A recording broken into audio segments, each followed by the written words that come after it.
नमस्कार, स्वागत है आपका चुनाव आज तक पर। मैं हूं रविशपाल सिंह।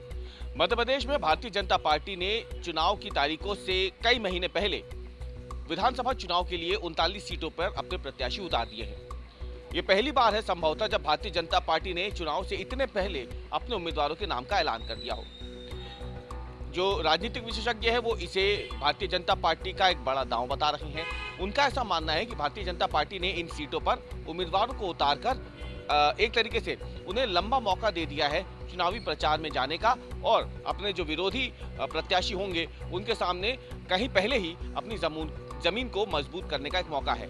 लेकिन कांग्रेस ने अब इस पर आपत्ति जताई है। कांग्रेस के वरिष्ठ नेता और विधानसभा में नेता प्रतिपक्ष डॉक्टर गोविंद सिंह ने केंद्रीय चुनाव आयुक्त को चिट्ठी लिखी है और कहा है कि भारतीय जनता पार्टी ने क्योंकि उम्मीदवारों के नाम का ऐलान कर दिया है, तो अब भारतीय जनता पार्टी को ये निर्देश दिए जाएं कि वो सरकारी कार्यक्रमों से, सरकारी खर्चे से जो कार्यक्रम होते हैं उस पर रोक लगाए और इन कार्यक्रमों के जरिए जो घोषणाएं मुख्यमंत्री शिवराज सिंह चौहान कर रहे हैं उस पर रोक लगे।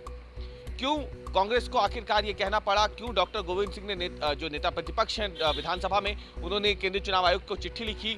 एक बार खुद डॉक्टर गोविंद सिंह की जुबानी सुनिए, जिसमें वो बता रहे हैं कि क्यों आखिरकार उन्हें केंद्रीय चुनाव आयुक्त को चिट्ठी लिखनी पड़ी है भारतीय जनता पार्टी के इस कदम के बाद। शिवराज सिंह जी लगातार सत्ता का दुरुपयोग कर रहे हैं, प्रजातंत्र का गला घोंट रहे हैं। जब भारतीय जनता पार्टी के केंद्रीय संसद ने 39 प्रत्याशी विधानसभा में घोषित कर दिए, उन्होंने अपना चुनाव प्रचार कार्य चालू कर दिया। उनको मतदाताओं को प्रभावित करने के लिए मुख्यमंत्री शिवराज सिंह सरकारी खजाने से घोषणा करके और क्रियान्वयन करके पैसे का दुरुपयोग करते हुए उनको दे रहे हैं, लालच दे रहे हैं। ये इससे निष्पक्ष चुनाव संभव नहीं है। इसीलिए मैंने मुख्य चुनाव महोदय दिल्ली वालों को लिखा है कि आप इस पर प्रतिबंध लगाएं ताकि चुनाव निष्पक्ष और बिना लोभ लालच के हो सके। सर, आचार संहिता का उल्लंघन भी कहा है कि आप आचार संहिता अभी नहीं लगी, लेकिन जब प्रत्याशी घोषित हो गए, प्रचार कार्य चालू हो गया, तो जिस चुनाव को प्रभावित करना है, चुनाव निष्पक्ष संभव नहीं है। तो आपने सुना जो डॉक्टर गोविंद सिंह हैं, कांग्रेस के वरिष्ठ नेता हैं और इसके साथ ही वो विधानसभा में नेता प्रतिपक्ष भी हैं डॉक्टर गोविंद सिंह।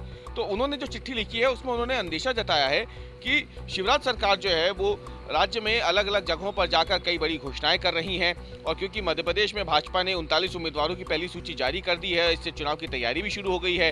तो इस समय किसी भी प्रकार की घोषणा यदि भारतीय जनता पार्टी करती है, शिवराज सिंह चौहान करते हैं, तो वो सीधे तौर पर मतदाताओं को लुभाने की श्रेणी में आएगा, जो चुनाव आचार संहिता का उल्लंघन है। और इसीलिए गोविंद सिंह ने यह मांग की है कि भाजपा की नेतृत्व वाली राज्य सरकार को कोई नई घोषणा नहीं करने दी जाए। ये केंद्रीय चुनाव आयुक्त को पत्र लिख करके उन्होंने मांग की है। उनका कहना है कि इससे जरिए जो चुनाव है वो पूरी तरीके से निष्पक्ष होगा और इसीलिए इस तरीके की घोषणाओं पर रोक लगाना बहुत ज़्यादा ज़रूरी है।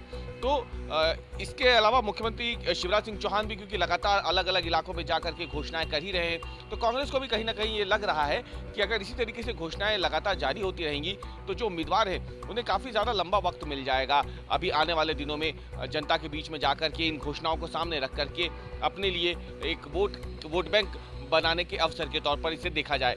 आपको बता दें कि भारतीय जनता पार्टी ने जिन 39 सीटों पर उम्मीदवारी घोषित किए हैं, ये वो सीटें हैं ज़्यादातर क्या सभी वो सीटें हैं जो कांग्रेस या तो लंबे समय से हारती रही है या 2018 के विधानसभा चुनाव में उसे हार का मुंह इन सीटों पर देखना पड़ा था। भारतीय जनता पार्टी चाहती है कि इन सीटों पर उम्मीदवारों के नाम का ऐलान पहले करके कम से कम वो वहाँ पे अपने उम्मीदवारों के लिए जमीन को कुछ हद तक पहले के मुकाबले ज़्यादा मजबूत कर पाए। लेकिन देखना अब यह है कि डॉक्टर गोविंद सिंह की तरफ से केंद्रीय चुनाव आयुक्त को लिखी गई चिट्ठी पे चुनाव आयोग क्या रुख अपनाता है।